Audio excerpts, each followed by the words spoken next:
নমস্কার বন্ধুরা, আপনারা দেখছেন কুকিং হাউস অফ অনিমা। আজকে একটা নিরামিষ রেসিপি তোমাদের সাথে শেয়ার করব। তার জন্য দেখো কড়াই বসিয়ে দিয়েছি। আর এই নিরামিষ রেসিপিটির জন্য আমি গাজর, শিম, আলু এগুলো কেটে নিয়েছি। আর এখানে নিয়ে নিয়েছি বড়ি।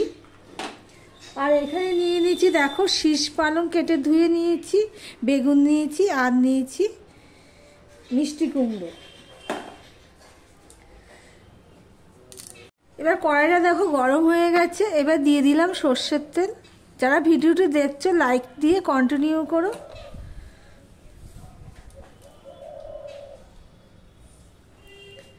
এবার এই বড়িগুলো সবার প্রথমে আমি ভেজে নেব। দেখো বড়িগুলো লাল লাল হয়ে ভাজা হয়েছে। এবার আমি একটা পাত্রে তুলে নিচ্ছি।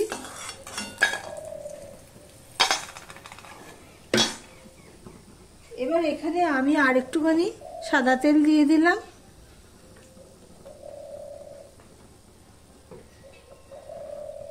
তেলটা হয়ে গেলে হাফ চামচের মতন পাঁচফোড়ন দিয়ে দিলাম।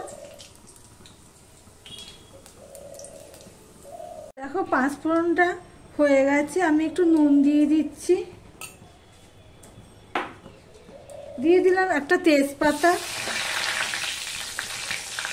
চারটে কাঁচা লঙ্কা চিড়ে রেখেছিলাম সেটাও দিয়ে দিলাম। আর দিয়ে দিলাম এই আদাটুকু। দিয়ে আমি ভালো করে এটা আদাটুকু লাল লাল করে আমি ভেজে নেব। দেখো আদার একটা গন্ধ বেরিয়ে গেছে, আদাটা লাল লাল করে ভাজা হয়ে গেছে। এবারে আমি সবজিগুলো দিয়ে দেবো এক এক করে, সব সবজিগুলো।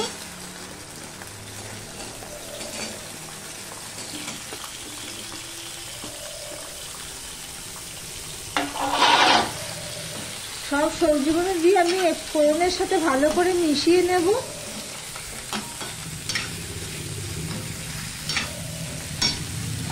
এবারে যে পালং শাকের ডাঁটাগুলো আছে, শীষ পালং, সেই পালং শাকটা আমি দিয়ে দিচ্ছি।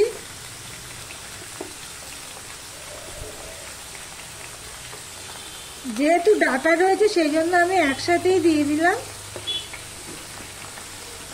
আর বেগুন আর মিষ্টি কুমড়োটা আমি একটু পরে দেব। দিয়ে আমি এবার ঢাকা দিয়ে দিলাম। আমি ঢাকা দিয়ে প্রায় 2 মিনিটের মতো রেখে দিয়েছিলাম। এবার আমি এটা ভালো করে মিশিয়ে দেব। আমি তো তখন একটু নুন দিয়েছিলাম, সেই অনুযায়ী আমি আরেকটু নুন দিয়ে দিচ্ছি। আর অল্প নুন দিয়ে দিলাম টেস্ট অনুযায়ী।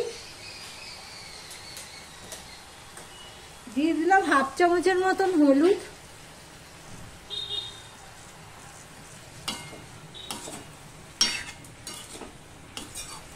গ্যাসের ফ্লেমটা কিন্তু আমার লো টু মিডিয়ামে রয়েছে, একদম পুরো মিডিয়ামে নেই, মিডিয়ামের থেকে কম আর লোর থেকে একটু বেশি, সেইভাবেই রেখেছি। এই তরকারিতে তো জল পড়বে না, সেই জন্য আমাকে সেই বুঝেই হিটটা দিতে হবে। এবারে যে বেগুন আর মিষ্টি কুমড়ো সেটাও আমি দিয়ে দিলাম। দেখো বন্ধুরা, বড়িগুলো তো সিদ্ধ হতে সময় নেবে, সেই জন্য বড়িগুলো আমি একেবারে এর মধ্যে দিয়ে দিলাম, নাই নরম হবে না। দিয়ে আবারও আমি ঢাকা দিয়ে দিলাম। দেখো বন্ধুরা, 6-7 মিনিট পর আসলাম। গ্যাসের ফ্লেমটা কিন্তু লোতে ছিল।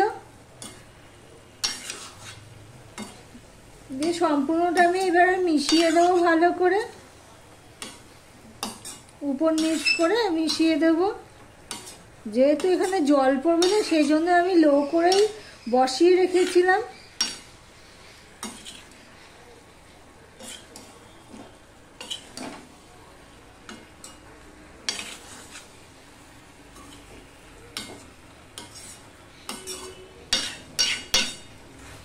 এবার এটা আমি আবারও ঢাকা দিয়ে দিলাম।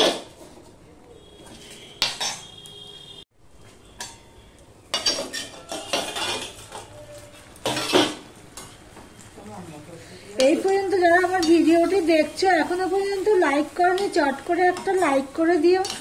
আর যারা নতুন বন্ধু ভিডিওটি দেখছো, সাবস্ক্রাইব করোনি, সাবস্ক্রাইব করে পাশে থেকো। আর আমার ভিডিওটি যদি ভালো লেগে থাকে লাইক কমেন্ট শেয়ার করে দিও।